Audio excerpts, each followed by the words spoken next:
तो तुम्हारा काम बन जाएगा। थोड़ा सा भी समझ लिया तो विवेक जगना शुरू हो जाएगा। और एक बार अगर विवेक जगना शुरू हो गया फिर ये धूमधाम तक पहुंच के ही मानेगा। विवेक चीज ही ऐसी है, एक बार तुम्हें सच झूठ की परख करनी आ गई तो सारी उम्र तुम्हें कोई बेवकूफ नहीं बना सकता।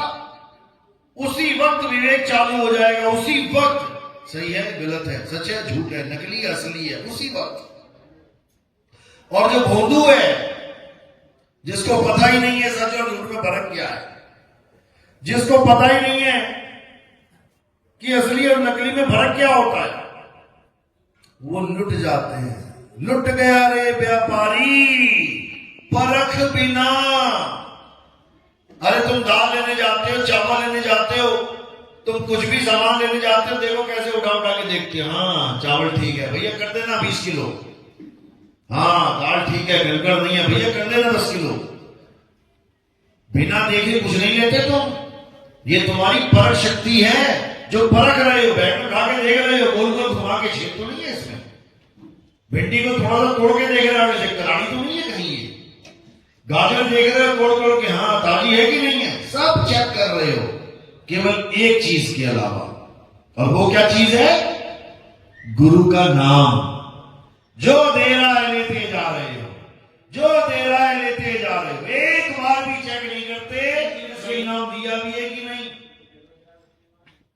इसीलिए इनकी दुकानें बड़ी से बड़ी, बड़ी से बड़ी, बड़ी से बड़ी होती जा रही हैं, क्योंकि कोई चेक करने वाला ही नहीं है। बताओ, साहिब समझा रहे हैं कि बिना चेक किए अगर गुरु से नाम ले लोगे तो धोखा हो जाएगा। और ये कोई 100, 50, 1000, लाख रुपए का धोखा नहीं है, ये 84 लाख का धोखा है। एक बार धोखा मिल गया इंसान जन्म में, 84 लाख बार जन्म लेने पड़ेंगे जानवरों के। इतना बड़ा नुकसान है ये। इसलिए अब सावधान हो जाओ, अब परखना शुरू कर दो। कैसे परखे नाम को? साहिब समझा रहे हैं, गुरु मेरे सभी बड़े, अपनी अपनी ठौर शब्द विवेकी पारखी, सो माथे का मोर। जो गुरु तुम्हें शब्द विवेकी पारखी बना दे, कहते हैं वो माथे का मोर है। बाकी गुरुओं को प्रणाम है। कोई पत्थर पुजवा रहा है, ठीक है भैया शुरुआत तूने करवाई थी, कोई बात नहीं, अच्छी बात है। कोई मंत्र जपवा रहा है, ठीक है भैया तूने पत्थर छुड़वा के मंत्रों से जोड़ दिया, अच्छी बात है। कोई श्वासों की साधना में लगा दिया, ठीक है भैया मुंह से मंत्र छोड़ के हम श्वासों में लग गए, अच्छी बात है। कोई श्वासों से भी हटा के नाम में जोड़ देता है, अच्छी बात है। कुछ सुनवा दिया, धुन सुनने लग गई। लेकिन ये गुरु पूरे नहीं है, ये पूरे गुरु नहीं है, अधूरे गुरु हैं। साहिब समझा रहे हैं, जाप मरे अजपा मरे अनहद भी मर जाए। यानी इन गुरुओं ने तुम्हें ऐसा नाम दे दिया जो खुद ही खंडित हो जाता है, मर जाए यानी खत्म हो जाए। जाप मरे अजपा मरे अनहद भी मर जाए, सुरत समाये शब्द में वाको काल न खाए। जब पूरा गुरु आ जाएगा तुम्हारे जीवन में, तब वो तुम्हें सार शब्द का ज्ञान देगा, सार शब्द का। फिर ये 52 अक्षरी नहीं चलेंगे उसके आगे। जब हीरे की परख करने वाला गुरु पास आ जाए तो कितना ही चमकीला कांच ले जाना उसके पास, फुल चमकीला एकदम बढ़िया। वो क्या करेगा, देखते ही ऐसे फेंकने का कबाड़ में है, ये न चलता यहां पे, ये दाल नहीं गलने वाली यहां पे। यहां पे केवल सार सार ग्रहण करवाया जाता है। कह रहे हैं ना, सतगुरु ऐसा चाहिए जैसा सूप सुहाए, सार सार तो गई रहे और थोथा दे उड़ाए। तो आज आपको यही समझाया जाएगा कि आखिर सार है क्या और थोथा है क्या। गा तो सभी रहे हैं जन्मों जन्मों से, 600 साल हो गए कबीर साहब की वाणियां गाते हुए, लेकिन आज तक किसी को पूछो कि थोथा है क्या, वो थोथा ना बता पाएगा आज तक। क्योंकि वो जो लेके बैठा है उसको सार समझ के बैठा है, भले वो थोथा ही क्यों ना हो। ये तो पारखी बताएगा, पारखी संत बताएगा, परख करने वाला बताएगा कि भैया सार लेके बैठा है कि थोथा है। तो आज आपको यही पारखी विवेकी बनाया जाएगा ताकि आपके साथ धोखा ना हो जाए।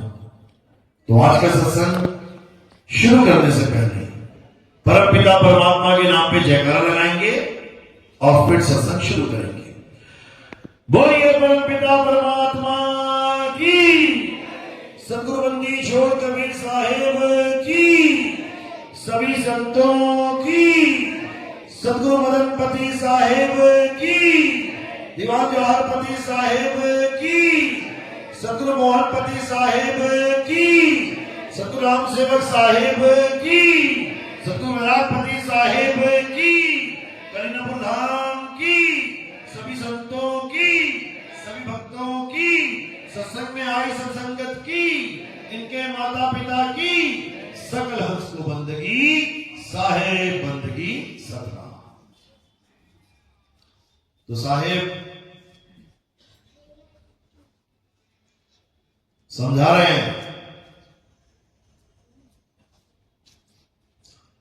कि जब लग मेरे नहीं शब्द वो साचा,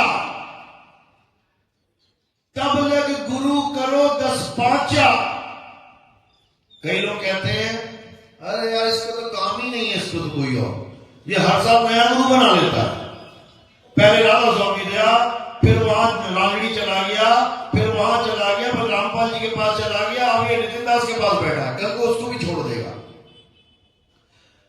ऐसे लोग ये कभी समझ ही नहीं सकते कि आखिर गुरु बनाया जाता है तो क्यों बनाया जाता है, आखिर गुरु को धारण कर रहे हैं तो क्यों कर रहे हैं, आखिर गुरु को अगर हम छोड़ भी रहे हैं तो क्यों छोड़ रहे हैं। वो कभी इस कारण को नहीं जान पाते। उनके दिमाग में क्या चीज फिट है कि एक बाप अब बदलेंगे नहीं, एक खसम अब बदलेंगे नहीं, एक गुरु अब बदलेंगे नहीं। उनके दिमाग में ये चीज फिट रहती है, जबकि ऐसा नहीं है, ऐसा बिल्कुल नहीं है। आप देखोगे कई बाप ऐसे हैं जो बच्चा पैदा होने पर छोड़ देते कहीं चौक वॉक पे, लड़की हो गई छोड़ आएंगे कहीं चौक पे। बाप तो वो भी है, बाप तो उसको भी कह रहे हैं ना, लड़की का बाप है, लेकिन वो बाप जैसा काम नहीं कर रहा है। अब उस लड़की को जो उठा लेगा, दया भाव से उसको पालेगा, असल में उसका बाप कौन है? जो उसको पाल गया। कसम पे आ जाओ, पति पे शादी कर ली चाव चाव में बढ़िया, उसके बाद रोज दारू पी के रोज लट बजा रहा है, रोज मार रहा है, पीट रहा है, रोज घूसे मार मार के शक्ल बिगाड़ दी उसकी। अब क्या उसी पति के साथ रहना है क्या? उसी पति के साथ रहना है और अपनी हड्डियां तोड़वानी और एक दिन मर जाना है। जला देगा, फांसी पे लटका देगा, जहर खिला देगा, चाकू घोंप देगा पेट में। हजारों केस है, जाके देख लो। तो समझदार कौन होगी? जो उसको छोड़ के कहीं और अच्छे आदमी के साथ अपना घर बसा लेगी, नहीं तो मरो। इसी प्रकार गुरु धारण कर लिया, जब तक नहीं पता लगा ठीक है गुरुजी कर रहे हैं, लेकिन जिस दिन पता लग गया कि जो गुरुजी ज्ञान लेके बैठे हैं उससे हमारा कल्याण नहीं होगा, उससे हमें 84 में जाना पड़ जाएगा, तो कोई महामूर्ख ही होगा जो कहेगा नहीं मैं गुरुजी को नहीं छोड़ सकता। क्योंकि गुरु बनाना कोई फैशन नहीं है कि मुझे गुरु बनाना है, मुझे गुरु बनाना है, मेरा गुरु, मैं निगुरा नहीं रहना चाहता, मैंने बना लिया, अब मैं इस गुरु को नहीं छोड़ूंगा चाहे मैं नरकों में चला जाऊं। मूर्ख है वो, एक नंबर का। गुरु क्यों धारण किया जाता है? ताकि हमारी 84 कट जाए, ताकि हमारा जन्म मरण खत्म हो जाए। हाँ, शुरुआत में कोई भी गुरु मिल जाए कोई बात नहीं, शुरुआत में कुछ भी मिल जाए चलेगा, लेकिन धीरे धीरे जब विवेक होता जाएगा और पता लगता जाएगा कि ये ज्ञान पूर्ण ज्ञान नहीं है, तो क्या करना है, उस गुरु को त्याग के आगे बढ़ जाना है। त्यागने का मतलब ये नहीं इसको गालियां देनी है। त्यागने का मतलब है जैसे 5वीं क्लास पार करी तो पिछले वाले को त्याग के 6वीं में एडमिशन ले लिया, 10वीं पास करी तो 10वीं वाले त्याग के 11वीं में एडमिशन ले लिया, 12वीं पास करी तो 12वीं वाले गुरु को त्याग के कॉलेज वाले गुरु को धारण कर लिया। इसका मतलब आगे बढ़ जाना, उसको अपशब्द नहीं कहना। तो अगर कोई आगे बढ़ता है एक गुरु को छोड़ के, तो इसका मतलब उसका प्रमोशन हो रहा है, प्रमोट हो रहा है वो। और अगर प्रमोशन हो रहा है तो उसका फायदा ही है, यानी उसकी विवेक शक्ति इतनी बढ़ गई है कि बाकी गुरु भाई नहीं समझ पा रहे हैं कि वो गुरु अधूरा है, लेकिन वो अकेला जान रहा है कि ये गुरु अधूरा है, ये पक्का 84 में लेके जाएगा। वहां पर उस गुरु को छोड़ के आगे बढ़ जाना चाहिए। यही कबीर साहब समझा रहे हैं कि जब तक मिले नहीं शब्द वो साचा।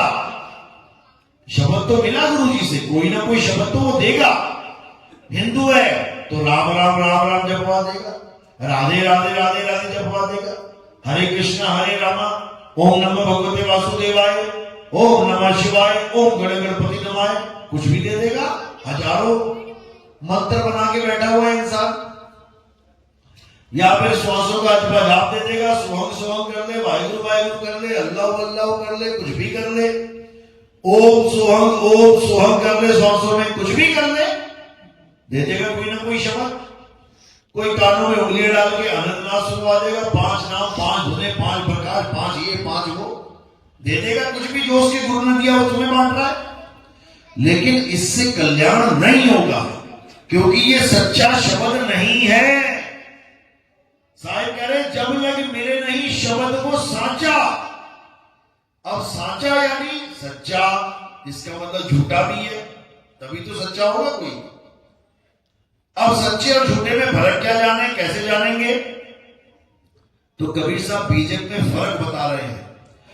शब्द शब्द सब कोई कहे, वह तो शब्द विदेह, जीपा पे आवे नहीं, निरख परख कर ले।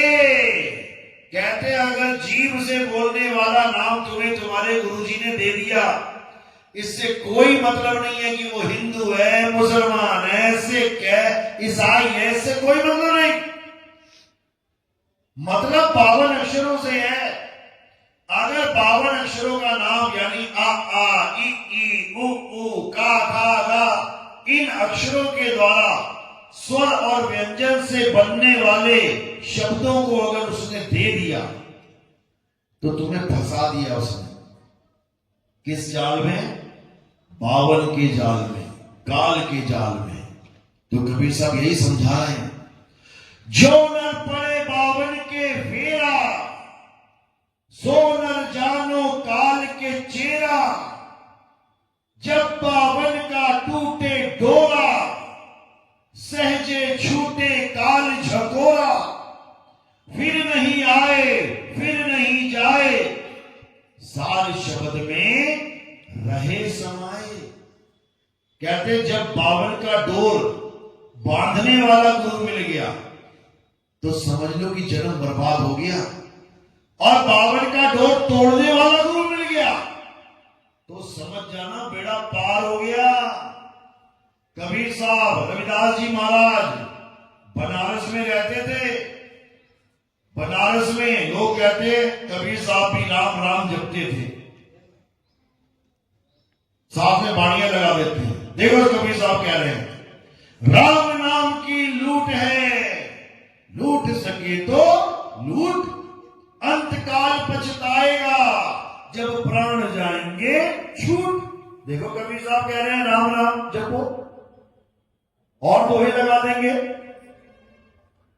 कि राम के बिना किसी की मुक्ति नहीं है।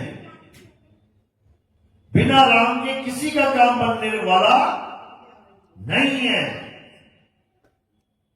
राम नाम रटते रहो जब लग घट में प्राण, और कब हो दीन दयाल के भनक पड़ेगी कान। अब राम राम को उसके साथ जोड़ा जा रहा है कबीर साहब के साथ, कि बिना राम के किसी की मुक्ति होने वाली नहीं है। क्यों? क्योंकि कबीर साहब के गुरुजी ने उनको नाम दीक्षा में राम राम जपने को ही दिया था। ये बात सच है, ये बात बिल्कुल सच है कि जब कबीर साहब, क्योंकि वो जात जुलाहा नीची जाति, जब उस विद्वान ब्राह्मण के पास गए, मशहूर ब्राह्मण, क्या नाम था उनका? रामानंद, जो केवल ब्राह्मणों को ही शिक्षा देते थे। आज भी कई ऐसे गुरुकुल हैं जहां पर केवल ब्राह्मणों के बच्चे पढ़ सकते हैं। वहां ना तो क्षत्रिय जा सकता है, ना वैश्य जा सकता है, और ना ही शूद्र जा सकता है। आज भी ऐसे गुरुकुल चल रहे हैं जहां पर टीचर भी ब्राह्मण है उच्च कोटि का, और चेले भी ब्राह्मण है उच्च कोटि के। कुछ नीच कोटि के ब्राह्मण भी होते हैं, शायद आपको नहीं पता होगा। ब्राह्मणों में भी चल रहा है ये वेदी, ये द्विवेदी, ये त्रिवेदी, ये चतुर्वेदी, ये पाठक, ये मिश्रा, ये शुक्ला, ये वो, और आपस में इनकी आपस में नहीं बनती। ये अपने आप को भी कहते हैं हम उच्च ब्राह्मण, ये नीचे कुल का ब्राह्मण, इससे हम अपनी लड़की की शादी नहीं करेंगे, लड़के की शादी नहीं करेंगे। पता नहीं ब्राह्मण ब्रह्मा के मुख से आया था तो इतने सारे कहां से निकल के आए, समझ में नहीं आ रहा।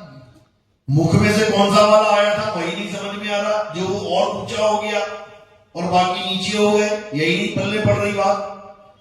तो वो ब्राह्मण ऐसा ब्राह्मण था जो ब्राह्मणों को ही ज्ञान देता था।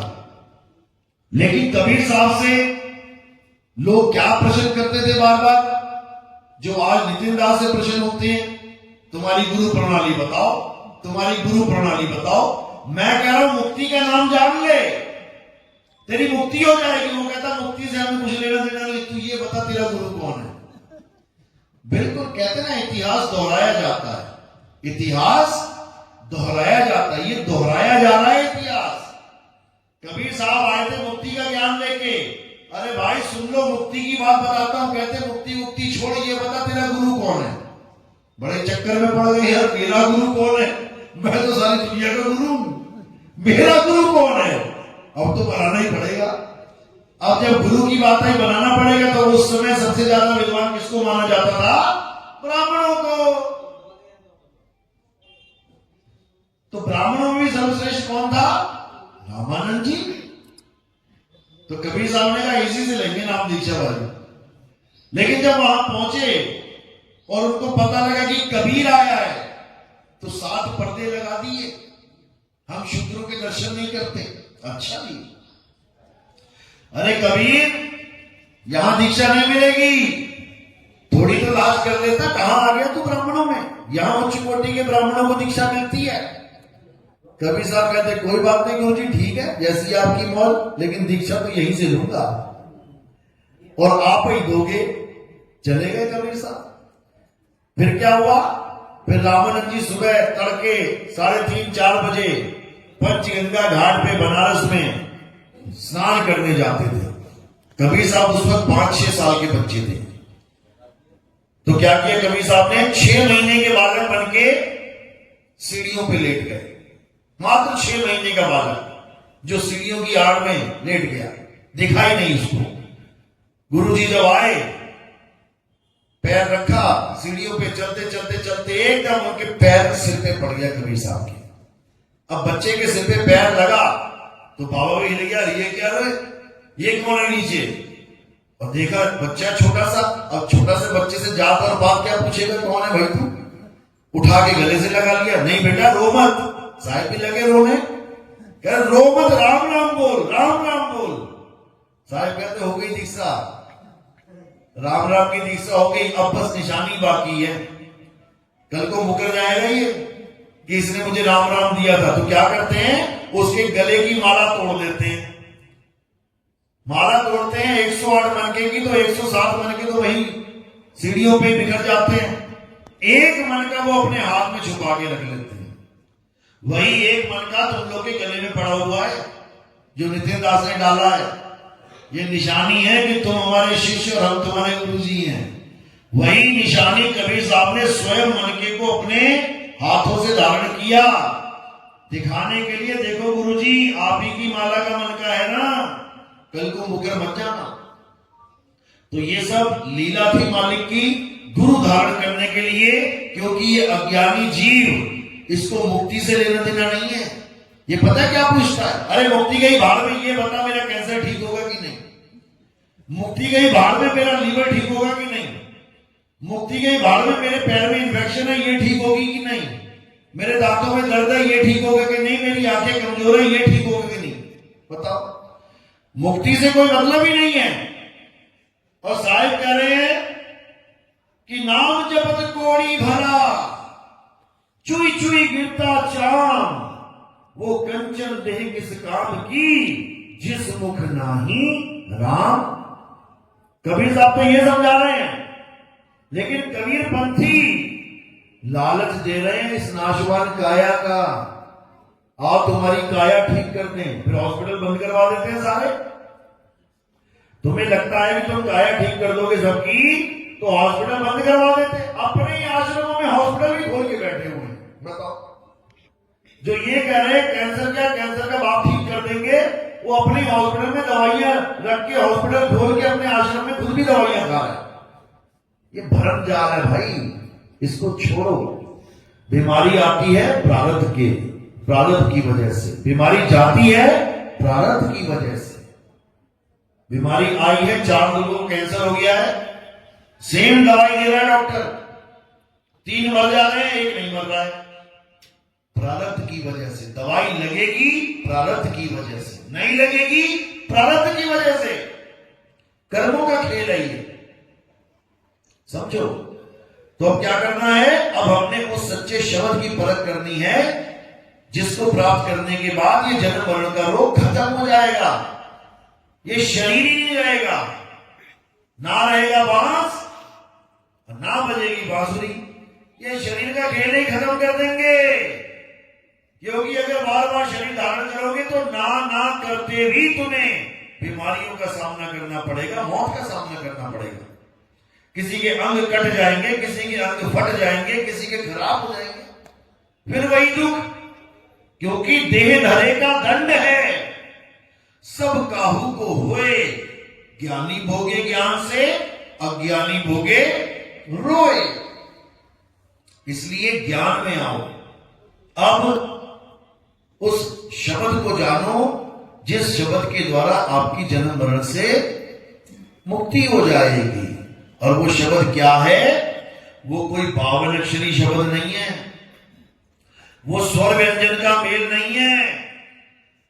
साहिब समझा रहे हैं, स्वर व्यंजन का मेल नहीं है, 52 का ये खेल नहीं है कि हिंदुस्तानी गुरु है, हिंदी में नाम दे रहा है, अरबी गुरु है, अरबी में नाम दे रहा है, अंग्रेज गुरु है, अंग्रेजी में नाम दे रहा है, चाइनीज गुरु है, चाइनीज में नाम दे रहा है, जापानी गुरु है, जापानी में। ये काम नहीं है गुरु का। गुरु इसको नहीं कहते जो अलग अलग भाषाओं के नाम दे के तुम्हें जाप में लगा दे, उसको जपी कहते हैं, जपी। गुरु उसे नहीं कहते जो तुम अपनी काया को तपा के कष्ट देके भगवान को पाने में लगे हो, उसको तपी कहते हैं। गुरु उसे नहीं कहते जो घर बार छोड़ के जंगल में जाके बैठ जाए, पत्ते खा के जीवन बिता रहा है, उसको सन्यासी कहते हैं। तो जपी तपी सन्यासी ये घोर है अज्ञानी। इनको उस दिव्य ज्ञान की छींट भी नहीं लगी होती, जिसको आत्मज्ञान कहते हैं। ये आत्मज्ञान के नाम पे शून्य है, शून्य। लेकिन मंत्रों को जितना मर्जी जपवा लो, दे माला पे माला, दे माला पे माला। और कबीर साहब क्या कह रहे हैं? अरे माला तो कर में फिरे, जीव फिरे मुख माही, मनवा दसहु तिसी फिरे, ये तो सिमरन नहीं। ये जाप है, सिमरन नहीं है ये। लेकिन मुक्ति सिमरन से होगी। एक को सिमरो नानका, जो जल थल रहा समाए, वाही को क्यों सिमरिए, जो जमने ते मर जाए। अरे उसको क्या याद कर रहे हो जो पैदा होगा और मर जाएगा? उसको याद करो जो आदि अंत तक कहते हैं, आदि अंत को अवतारा, सोई गुरु समझो हमारा। जो आदि से लेके अंत तक एक ही अवतार में रहता है, वो बार बार अवतार धारण नहीं करता, एक ही अवतार है उसका, वो कभी बदलता ही नहीं है। अखंड अवतार, खंडित नहीं होता। बाकी जितने अवतार होते हैं सब माया के अवतार हैं। माया यानी काया, काया धारण करके अवतार दिए जा रहे हैं, और इन अवतारों का अंत होता है। सब अवतारों का अंत होता है। नरसिंह अवतार देखो, हमें सुनाया जाता है नरसिंह अवतार ने आगे खंभा फाड़ के ऐसे कर दिया, वैसे कर दिया, राक्षसों को मार दिया। उसके बाद की स्टोरी कौन सुनाएगा? उसके बाद नरसिंह का क्या बना? नरसिंह अवतार को किसने मारा पता है? हाथ खड़ा करो जिसको पता है। नरसिंह भगवान को किसने मारा? एक हाथ, दो हाथ, तीन हाथ, बाकी सब अज्ञान की नींद में सो रहे हैं। क्यों? क्योंकि किसी ने बताया ही नहीं। नरसिंह अवतार को किसने खत्म किया? सदाशिव ने खत्म किया। कहां लिखा है? शिव महापुराण में लिखा है, पढ़ना। एक एक बात लिखी है उसमें, क्योंकि हमें ये आदि जानकारियां दी जा रही थी कि ये परमात्मा का अवतार है, ऐसे है वैसे। जो परमात्मा का अवतार का भी कत्ल हो गया, खात्मा हो गया, शिव जी ने कर डाला। सुदामा की कहानियां सुनाई गई। सुदामा गरीब से अमीर हो गया, उसके चरण धोके कृष्ण जी ने पी लिए, ऐसा हो गया वैसा हो गया, महाज्ञानी, महाध्यानी, महा ये महा वो, महामित्र। उसके बाद क्या हुआ? उसके बाद राक्षस की योनि में चला गया। कौन से नाम का राक्षस था? शंखचूड़ नाम का राक्षस। ये क्यों नहीं बताया गया हमें? ये क्यों नहीं बता रहे हो कि भगवान का परम भगत भी राक्षस बन जाता है? ये कौन बताएगा? मुल्ला जी आके बताएंगे क्या, या कोई ईसाई पादरी आके बताएगा? जब तुम महिमा बता रहे हो तो तुम्हें यह भी बताना तुम्हारा ही फर्ज है। जब तुम गंगा बता रहे हो कि गौमुख से निकलती है और बहुत सुंदर है, बहुत निर्मल जल है, तो कानपुर और लखनऊ का भी हाल बताओ ना। कानपुर में कैसी हो जाती है, वेस्ट बंगाल में जाती जाती कैसी जहर जैसी बन जाती है, पूरे देश की गंदगी लेके जा रही है, वो कौन बताएगा? तो आधा अधूरा ज्ञान हमेशा खतरनाक होता है। तो ये जितने माया के अवतार हैं ये आते तो हैं, लेकिन इनका खात्मा हो जाता है, इनके शरीरों का नाश हो जाता है। राम जी के शरीर का नाश कैसे हुआ? सरयू नदी में जल समाधि लेके। कृष्ण जी के शरीर का नाश कैसे हुआ? पैर में तीर लग के। समझो, ये मात्र एक अवतार है। अवतार का मतलब है एक कहानी, एक जैसे एक पात्र। जैसे अमिताभ बच्चन है, उसका असली नाम है अमिताभ बच्चन। उसने 10 फिल्में बना दी। एक फिल्म में उसका नाम है विजय, एक में है अजय, एक में है श्याम, एक में है राम, एक में है कुछ, एक में है कुछ। तो 10 फिल्मों में उसने 10 नाम से रोल कर लिए, लेकिन उसका नाम नहीं बदल गया। आज भी वो साइन करेगा तो उस पर ये नहीं लिखेगा मेरा नाम राम है, क्यों? उस फिल्म में मेरा नाम राम था। मेरा नाम विजय है, क्यों? उस वाली फिल्म में मेरा नाम विजय था। वो नहीं करेगा। तो उससे उसका नाम पूछोगे, वो क्या कहेगा? अमिताभ बच्चन। उसको इससे मतलब ही नहीं है कि कौन सी फिल्म में उसने कौन सा नाम रखा। ये तो डायरेक्टर का काम था। जो फिल्म दी उसमें एक नाम दे दिया, उस नाम से उसने कहानी बना दी, पूरी खेल खत्म हो गया, वो फिर से अमिताभ बच्चन बन गया। यानी अमिताभ बच्चन का नाम ना तो विजय है, ना अजय है, ना श्याम है, ना राम है। इसी प्रकार ये 200 अवतार किसके थे? विष्णु जी के। तो विष्णु जी का नाम ना तो मत्स्य है, ना वराह है, ना नरसिंह है, ना कुरुम है, ना वामन है, ना परशुराम है, ना राम है, ना कृष्ण है, और ना ही बुद्ध और कल्कि है। ये उनका नाम नहीं है। उनका नाम क्या है? विष्णु है। विष्णु उनका असली नाम है। और ये जो 10 पात्र हैं, पात्र क्या होता है? पात्र का मतलब क्या होता है? कहानी का पात्र। 10 कहानियां हैं, उसमें जो नाम रख दिया गया, आज उसी कहानियों के नाम को रटाया जा रहा है। हे राम, हे राम, हे कृष्ण, बताओ।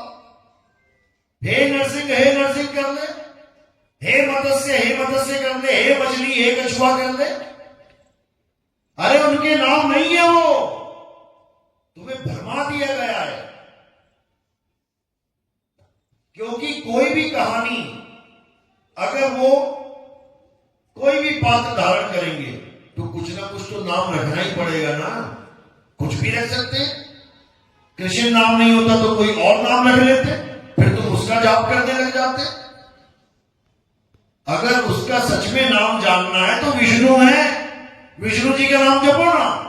कोई नहीं जपता विष्णु जी का नाम। सब 2-3 नाम पकड़ के बैठे हैं, हरे राम हरे कृष्णा राधे राधे। बताओ विष्णु जी कहां गया? जो धारण कर रहा है सब नामों को, उसका नाम कहां गया? अमिताभ बच्चन का नाम भूल गए। और फिल्मों में जो नाम रखे गए हैं उसके, वो 10 फिल्मों के 10 नाम पकड़ के मंत्र जाप चल रहा है। बताओ। तो यही कवि साहब समझा रहे हैं कि उस असली नाम को जानो। विष्णु जी का भी असली नाम विष्णु नहीं है। राम तो बहुत दूर की बात है, कृष्ण तो बहुत दूर की बात है। विष्णु जी का खुद का अपना नाम विष्णु भी नहीं है। यह भी कब दिया गया है उनको? जब अक्षर पैदा हुए हैं। वाह, ई की मात्रा, आधा शाह, ऊ की मात्रा, ये तब दिए गए उनको नाम, जब ये अक्षर भी नहीं थे, जब ये नाम नहीं थे, तब उनका क्या नाम था? वो नाम जानना है, उसको पहचानना है, उसको सतनाम कहते हैं। सतनाम। अब ये नहीं सा ता नाम, ये वाला नहीं, संकेत, उसको सच्चा नाम कहते हैं, यानी उसको आत्म राम कहते हैं। आत्मा ही हमारा असली नाम है।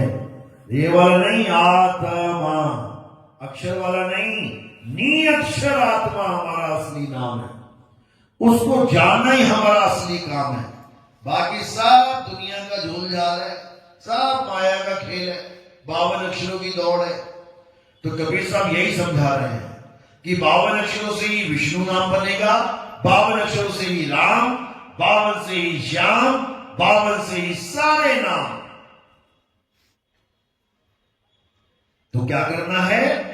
52 अक्षर के खेल को समझ जाओ।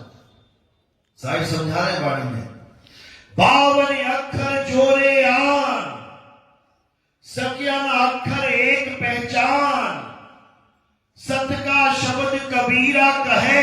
सत का शब्द यानी सत का शब्द, सच्चा शब्द कबीरा कहे। पंडित हुए सो अनपढ़ रहे। अनपढ़ क्यों रहे? क्योंकि अगर वो पंडित होगा तो वो जान जाएगा कि मेरा शब्द क्या है, आत्मा ही मेरा शब्द है। और जब उस शब्द का स्मरण करोगे, उस शब्द को याद करोगे, तो जिसको याद करोगे वैसे ही हो जाओगे। सत का शब्द कबीरा कहे, पंडित होए सो अनभय रहे। पंडित जन को यो व्यवहार, ज्ञानवंत को तत्व विचार। जो ज्ञानी होता है वो तत्व पे विचार करता है, नाम पे विचार नहीं करता। एक तत्व के नाम बहुत, तत्व लीजिए पहचान। नाम पक्ष मत कीजिए, जो मन माने मान। कहते तत्व को जान ले। तत्व क्या है? पता लग गया कि पानी तत्व है, ये मुझे चाहिए। अब इसके नामों के चक्कर में मत पड़। इसको जल कहते हैं कि इसको वाटर कहते हैं कि इसको नीर कहते हैं कि इसको तोय कहते हैं, ये चक्कर छोड़ और तत्वदर्शी बन जा, तत्व प्रेमी बन जा, तत्वों का ज्ञान समझ। तो यही साहिब समझा रहे हैं। 52 अक्षर जोरे यान, सक्या ना अक्षर एक पहचान, सत का शब्द कबीरा कहे, पंडित होए सो अनपाए रहे, पंडित जन का एवं व्यवहार, ज्ञानवंत को तत्व विचार, जाके जीव जैसी बुद्धि होई, और कहे कबीर जानेगा सुई। मेरी वाणी पढ़ पढ़ के जिसकी जैसी बुद्धि विवेक होगा वो वैसा ही समझ लेगा। जहां लिखा है राम नाम की लूट है, लूट सके तो लूट, एक अज्ञानी पढ़ेगा कहेगा देखो जी सामने लिखा है किस चीज की लूट लगी है, राम राम जपो और लूट में शामिल हो जाओ। अब एक जगह कबीर साहब कह रहे हैं, माला फेरू ना हरि भजू और मुख से कहूं ना राम, मेरा हरि मुझे भजे मैं पाऊं विश्राम। यहां तो उल्टी कहानी चल गई भाई। वो कहते हैं माला फेरू ना हरि भजू, मुख से कहूं ना राम, ले राम नाम भी खत्म कर दिया। अब क्या करें? अब तत्व ज्ञान चालू हो जाएगा। मुंह से राम नहीं कहूंगा लेकिन राम तत्व को छोड़ूंगा भी नहीं। मुंह से पानी पानी नहीं जपूंगा लेकिन पानी तत्व को छोड़ूंगा नहीं, पी के ही मानूंगा। इसीलिए साहब ने बोला भला हुआ मेरी माला टूटी, मैं राम भजन से छूटी, मेरे सिर से टली भला। भला क्या होता है? कहते हैं शुक्र है भैया भला टली, यानी मरवा दिया था भलीभंड में। किसने मरवा दिया? साहिब कहते हैं राम नाम ने मरवा दिया था भलीभंड में। शुक्र है माला टूटी और राम भजन से छूटी और मेरे सिर से टली भला। अब भला तो टल गई, कौन सी भला टली? ये 52 अक्षरी भला टल गई। ये 52 अक्षर के राम की भला टल गई। और कौन सा राम मिल गया? आत्म राम मिल गया, रमता राम मिल गया। अरे कस्तूरी कुंडल बसे, मृग ढूंढे वन माही, ऐसे रमता राम है ये दुनिया जाने नहीं। ये रमता राम है जो हमारा कल्याण करेगा और बाकी जितने भी हैं ये बेड़ा गर्क कर देंगे 52 अक्षर।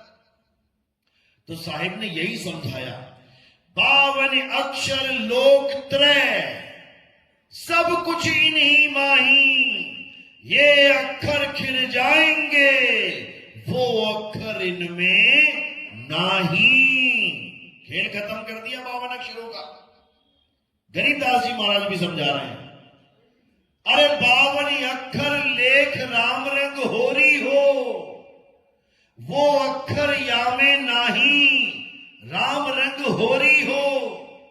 कागज कलम कलेस, यानी कागज के ऊपर कलम के द्वारा कोई भी नाम लिख के अगर तुम उसका जाप करने लग जाओ, या किसी गुरुजी ने तुम्हें दे दिया, कलेस है तुम्हारे जीवन के लिए।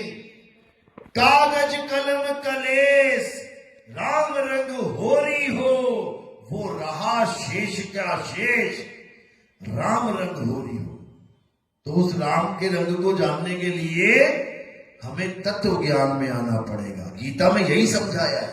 गीता में एक जगह भी नहीं बोला कि राधे राधे जप ले मैं खुश हो जाऊंगा, हरे कृष्णा जप ले मैं खुश हो जाऊंगा। बल्कि अर्जुन ने माफी मांगी कि प्रभु मैं तुम्हें हे केशव हे कृष्णा हे सखा करता रहा, मुझे माफ कर दो। वो तो माफी मांग के छूट गया, अब तुम रटने में लगे हुए हो। संभल जाओ, अभी भी समय है। अब उस तत्व को जानो जिसको राम कहते हैं, जिसको कृष्ण कहते हैं, जिसको कल्कि कहते हैं, उस तत्व को जानो। और वो तत्व क्या है? आत्मा है। हे अर्जुन, मैं अजन्मा हूं, नित्य हूं, शाश्वत हूं, मेरा कभी जन्म नहीं होता। जो मुझे एक इंसान की तरह पैदा होकर मनुष्य चोला धारण किया हुआ मानते हैं, यानी जो मुझे आदमी मानते हैं, वो मुझे नहीं जानते। मैं ये आदमी औरत नहीं हूं, ना मैं आदमी हूं, ना मैं औरत हूं, ना ही नपुंसक हूं। मैं शरीर नहीं हूं, मैं शरीरों के अंग नहीं हूं। क्यों? क्योंकि ये शरीर नाशवान है, शरीरों के अंग नाशवान है, एक दिन जल जाएंगे, कट जाएंगे, खत्म हो जाएंगे। लेकिन हे अर्जुन, मैं कभी खत्म नहीं होता, मैं वो तत्व हूं। और अगर तुम मुझे जानना चाहते हो, यानी अगर तुम आत्मा को जानना चाहते हो, तो कहां जाना है? अध्याय 4 34वां श्लोक। हे अर्जुन, अगर तुम इस आत्मा को जानना चाहते हो, इस परम सत्य को जानना चाहते हो, तो ऐसे तत्वदर्शी संत की शरण में जाओ। मंत्र जपवाने वालों के पास नहीं कि वृंदावन चले गए थे, राधे राधे राधे राधे, इसकी बात नहीं चल रही है। तत्वदर्शी संत की बात चल रही है। तत्वदर्शी का मतलब क्या होता है? जो तुम्हें तत्वों का दर्शन करवाए। जैसे एक चैनल था हमारे टीवी में, आता था 20 साल पहले, क्या नाम था उसका? सबसे पुराना चैनल हमारा दूरदर्शन। दूरदर्शन का मतलब क्या है? नाम जपवाने वाला। दूरदर्शन यानी दूर बैठे बैठे दर्शन करवा देगा तुम्हें वो, खेतों के, खलिहानों के, मंत्रियों के, संतरियों के। दूर बैठे हुए हैं लेकिन तुम्हें दर्शन हो रहा है, उसको दूरदर्शन कहते हैं। जैसे दूरदर्शी टेलीस्कोप को कहते हैं, दूरदर्शी दूरबीन। वो दूर मंगल ग्रह खुली आंखों से नहीं दिखाई दे रहा है, दूरबीन लगा दिखने लग जाएगा, तो उसको कहते हैं दूरदर्शी। एक होता है सूक्ष्मदर्शी, माइक्रोस्कोप। जब तुम्हारा ब्लड काउंट होता है, सेल्स काउंट होते हैं, तो स्लाइड के ऊपर खून लगा के माइक्रोस्कोप में रख दिया जाता है। कोई बैक्टीरिया, कोई वायरस चेक करने के लिए, तो वो माइक्रोस्कोप क्या करता है? छोटे से छोटे, सूक्ष्म से भी सूक्ष्म कण को बड़ा करके दिखा देता है। इसलिए उसका नाम रखा है सूक्ष्मदर्शी, यानी सूक्ष्म से भी सूक्ष्म जीवों का दर्शन कराने वाला। इसी प्रकार तत्वदर्शी मंत्र जपवाने वाला नहीं कि देव तेरी को ओम कलियम हरियम हरियम शरियम शरियम, ये जपी है जपी। तत्वदर्शी संत के सामने 2 कौड़ी के संत हैं ये। जैसे पीएचडी के सामने आंगनबाड़ी की कोई मैडम हो, उनका क्या मुकाबला करोगे? है तो वो भी टीचर, लेकिन बिल्कुल लो लेवल के। है वो भी टीचर, लेकिन हाई लेवल का।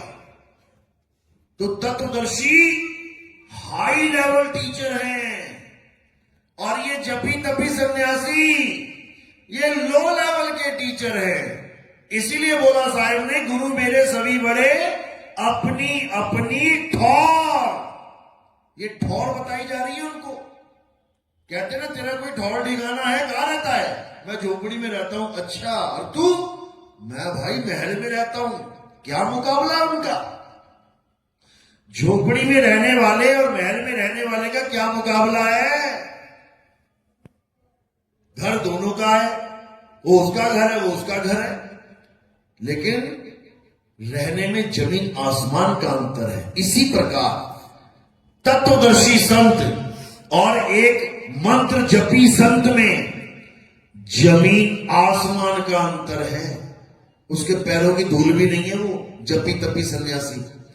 उस तत्वदर्शी की महिमा गाई है स्वयं भगवान कृष्ण ने कि हे अर्जुन, अगर सत्य को जानना चाहता है तो ऐसे तत्वदर्शी संत के पास चला जा जो तुझे तेरी आत्मा का यानी तेरे परम तत्व का ज्ञान करवा दे, उसका ध्यान करवा दे। ये माला वाला छुड़वा के श्वासों की माला बना दे, यानी 24 घंटे का सिमरन दे दे। ये मंत्र मंत्र छोड़ के उस अजपा का जाप करवा दे। ये मंत्रों का जाप नहीं करवाना है, उस अजपा का जाप जो जपने में नहीं आता उसका भी जाप करवा दे। तब समझना कि अब तुझे तत्वदर्शी संत मिल गया है। तो क्या कहते हैं, श्वासा की कर सिमरनी, वो लकड़ी वाली सिमरनी उसको छोड़, श्वासा की सिमरनी पकड़, 24 घंटे चलती है, सोते सोते भी चलती है। श्वासा की कर सिमरनी कर अजपा का जाप, यानी जिसको जपा नहीं जा सकता उसको भी जपने की विधि जान ले अपने गुरु से। वो जपा नहीं जाता कि उसका कोई नाम जपोगे, लेकिन फिर भी जपना कहलाया जाता है कि मैं नाम जप रहा हूं। कह रहे श्वासा की कर सिमरनी कर अजपा का जाप परम तत्व का ध्यान धर। ये कहां से लेके आओगे? ये मंत्र जपने वाले ये परम तत्व का ध्यान कैसे करेंगे जब इनको तत्व ज्ञान ही नहीं है। मंत्र पकड़ के बैठे दिन रात, दे माला पे माला, दे माला पे माला। जितना करोगे माला पे माला, अंत में होगा सबका मुंह काला। समझ लो, ठगे जाओगे सारे, मारे जाओगे। क्योंकि भगवान का नाम जप के तुम कुत्ता नहीं भगा सकते, यमराज को कैसे भगाओगे? तुम एक कुत्ते से पीछे छुड़वा के दिखा देना, तुम्हारे पीछे पड़ जाए कोई बुलडॉग, पड़ जाए कोई पिटबुल, और तुम ले लेना भगवान का नाम जो तुम्हें आता है, कोई भी ले लेना। कोई भी हाथ में तुमने बांध रखा रक्षा सूत्र, दिखा देना उसको, ले, तू भी भागेगा, तेरा रक्षा सूत्र भी भागेगा साथ साथ, और तेरे मंत्र भी भागेंगे। मंत्र कौन निकले ही ना, बचाओ बचाओ के अलावा कुछ नहीं निकलेगा। यही महामंत्र होगा, इसी को सुन के कोई चेतन सत्ता आके बचाने का काम करेगी। समझे? असली मंत्र क्या है बचने का? बचाओ बचाओ। आग लग गई तो बचाओ बचाओ, पानी में डूबे बचाओ बचाओ, गड्ढे में गिर गए अरे कोई बचाओ। यही सबसे बड़ा महामंत्र है। और जब कोई आत्मा इसको सुन लेती है, आ जाती है बचाने के लिए प्रभु का रूप धारण करके। और कोई मंत्र नहीं है। पता लगा गड्ढे में गिर गए, नाम जप रहे ओम नमो भगवते वासुदेव, कोई कहेगा भक्ति करना, रहने दे, पड़ा रहने दे वहीं पे। भक्ति करना करने दे यार, डिस्टर्ब क्यों करना? कोई ना बचाएगा वहां पे। और ये मंत्र रख लेना 4 बार, बचाओ बचाओ बचाओ, कोई ना कोई सुन के आ जाएगा पक्का बचाने के लिए। तो इन मंत्रों जंत्रों को त्याग देना है। जब सच्चा गुरु मिलता है तो सारे नाम छुड़वा देता है और तत्व को लखा देता है। सोई गुरु पूरा कहावे, जो 2 अक्षर का भेद बतावे, एक छुड़ावे। कौन क्या छुड़ाएगा? ये जितने नाम हैं, फर्जी नाम, हिंदी के, पंजाबी के, उर्दू के, फारसी के, हिंदुस्तानी, हिंदू भाई हिंदी के नाम लट रहा है, मुसलमान भाई अरबी के नाम लटवा दिए। कैसे? नमाज अरबी में पढ़ रहा है, कलमा अरबी में पढ़ रहा है, अरबी के नामों के चक्कर में पड़ा है। ईसाई अंग्रेजी नामों के चक्कर में पड़ा है, इंग्लिश के नाम लटता चला जा रहा है। सिख भाई पंजाबी के नाम लटने में लगा हुआ है। ये सब नाम के ही पुजारी हैं, अक्षरों के पुजारी हैं। तो सतगुरु क्या करता है? इनसे इनके अक्षर ही छुड़वा देता है। एक छुड़ाए एक लखाए। हिंदू को उसका राम कहां है वो बता देता है, मुसलमान को उसका अल्लाह कहां है वो बता देता है। सिख को उसका वाहिगुरु कहां है, वो बता देता है। ईसाई को उसका गॉड कहां है, वो बता देता है। यानी अक्षरों को छुड़वा देता है और तत्व ज्ञान पकड़ा देता है। तब ये जीव निज घर को चला जाता है, फिर इसे कोई नहीं रोक सकता। लेकिन अगर ज्ञान नहीं हुआ, तत्व ज्ञान नहीं मिला, तो पक्का मरेगा। याद रखना, डेट ऑफ बर्थ सबको याद है अपनी, लिखते हो ना फॉर्म में, कोई फॉर्म भरते हो लिखते हो डेट ऑफ बर्थ, जन्म तिथि याद है सबको? हाथ खड़ा करो जरा, सबको याद है? जिसको याद है ना, ये पक्का मरेंगे एक दिन, पक्का मरोगे एक दिन। अगर तुमने अपनी डेट ऑफ बर्थ याद कर ली ना, तो पक्का मरोगे एक दिन। अरे तुम अजन्मे हो, तुम्हारा कभी जन्म नहीं होता, जन्म का भी मरण हो जाएगा, लेकिन तुम ना पैदा होगे और ना मरोगे। मृत्यु की भी मृत्यु हो जाएगी, तब भी तुम नहीं मरोगे। लेकिन तुम्हें ज्ञान ही ऐसा पकड़ा दिया है कि तुम छोड़ो, तुम्हारे भगवान भी मरेंगे। लिखा हुआ है सब में, ब्रह्मा जी की आयु इतनी है, उसके बाद ब्रह्मा जी भी एक्सपायर हो जाते हैं। विष्णु जी की आयु इतनी है, विष्णु जी भी एक्सपायर हो जाते हैं। शिव जी की आयु इतनी है, वो भी एक्सपायर हो, सारे एक्सपायर कर दिए इन लोगों ने। कोई एक्सपायर नहीं होता। ना ब्रह्मा कभी मरता है, ना विष्णु कभी मरता है, और ना ही शंकर कभी मरते हैं। क्यों?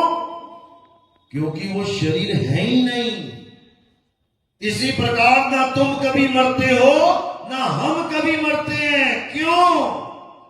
क्योंकि हम शरीर है ही नहीं, बस शरीर धारण कर रहे हैं, शरीर छोड़ रहे हैं, फिर धारण कर रहे हैं, फिर छोड़ रहे हैं। इसलिए माया की आंख देख रही है कि देखो पैदा हो गया मर गया, पैदा हो गया मर गया। लेकिन कौन? शरीर और आत्मा। हे अर्जुन, आत्मा अजन्मा है।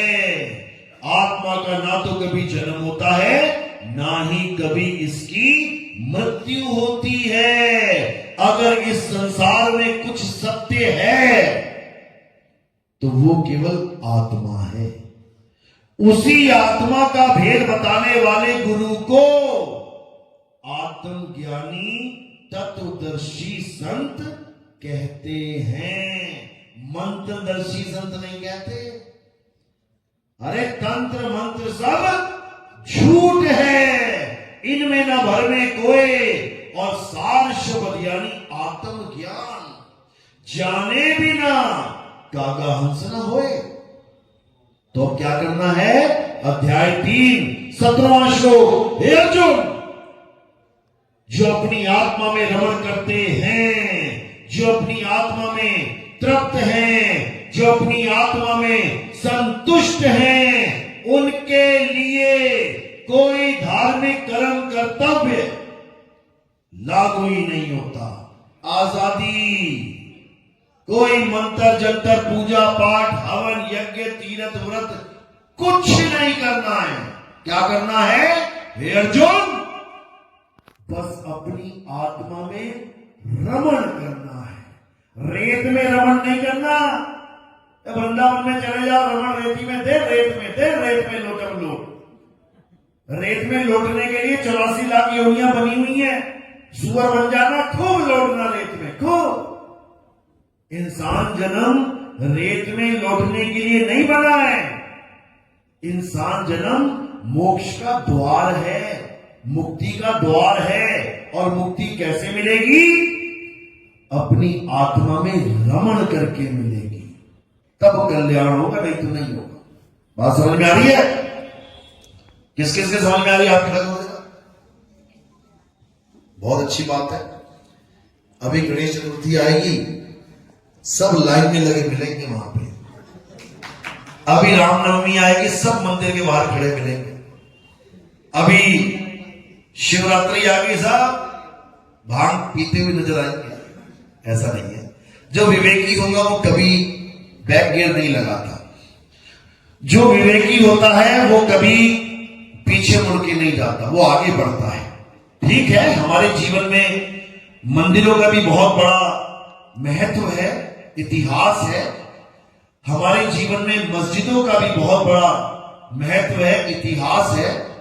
हमारे जीवन में गुरुद्वारों का भी बहुत बड़ा महत्व है, उनका भी इतिहास है। इसी प्रकार क्रिश्चियनों के, ईसा मसीह के चर्चों का भी बहुत बड़ा महत्व है, इतिहास है। वो भी हमें किसी परम शक्ति से जुड़ने का संदेशा देते हैं। नाम अलग है, काम एक ही है। हिंदू नाम राम लेके बैठा है, ईश्वर लेके बैठा है, काम क्या है? सूरज चांद सितारे धरती आकाश पाताल बना के भगवान ने हमें यहां भेज दिया। मुसलमान नाम अलग है, अल्लाह, काम वही है, सूरज चांद सितारे धरती आकाश बना के हमें अल्लाह ने भेज दिया। सिख भाई नाम अलग है, अकाल पुरुष, काम वही बता रहा है, ये सूरज चांद सितारे धरती आकाश बना के हमें दुनिया में भेज दिया। ईसाई नाम अलग है, गॉड, ये काम वही है, सूरज चांद सितारे धरती आकाश बना के हमें दुनिया में भेज दिया। अरे भैया कितने सूरज हैं यहाँ पे, यहाँ कितने आकाश है भाई, अरे कितनी धरती है यहाँ, कितने चांद घूम रहे हैं। अगर चारों अलग अलग होते तो 4 चांद लग गए होते, अब तक 4 चांद आज तक लगे ही नहीं, एक ही घूम रहा बेचारा। इसका मतलब एक ही पावर के 4 नाम रख दिए गए हैं। समझदार तो समझ जाएगा इस बात को, अज्ञानी लठ बजाएगा, सिर फोड़ेगा, अपना भी फड़वाएगा। ज्ञानी समझ जाएगा कि हाइड्रोजन ऑक्सीजन के 2 मॉलिक्यूल जुड़ते हैं, H2O बन जाता है। इस H2O का नाम हिंदुओं ने पानी रख दिया, अंग्रेजों ने वाटर रख दिया, किसी ने जल रख दिया, किसी ने नील रख दिया, किसी ने तोय रख दिया। विवेकी तो समझ जाएगा भैया पंगा मत लेना, नाम के चक्कर में हाइड्रोजन और ऑक्सीजन पीने से मतलब है हमें, वो तो बच जाएगा। और जो विवेकी नहीं है वो पक्का लड़ जाएगा। बोल जय श्री राम, बोल अल्लाह अकबर। उसको अकेला मिल गया 4 लोगों को तो ये पीटेगा, वो अकेला मिल गया 4 लोगों को ये पीटेगा। ये नहीं पता तेरा बाप मेरा अब्बा एक ही है, एक ही है, एक ही परमात्मा, एक पिता, एकस के हम बालक। ये बात किसी के समझ में नहीं आ रही है, इसीलिए झगड़ा चल रहा है। तो अब क्या करना है? अब उस परम तत्व को ध्यान धरना है जो सबका माई बाप है, उसके अलावा और कुछ नहीं करना है, उसके अलावा कुछ करना ही नहीं है। हिंदू उस परम तत्व का ध्यान धरे, उसको राम समझ के। मुसलमान उस परम तत्व का ध्यान धरे, उसे खुदा समझ के। ईसाई उस परम तत्व का ध्यान धरे, उसे होली स्पिरिट गॉड समझ के। और सिख भाई उस परम तत्व का ध्यान धरे, उसे अकाल पुरुष समझ के। चारों का काम बन जाएगा बिना किसी झगड़े के। तो इसी को समझना है, इसके अलावा सब अज्ञान है। चलो आज का सत्संग यही समाप्त करते हैं।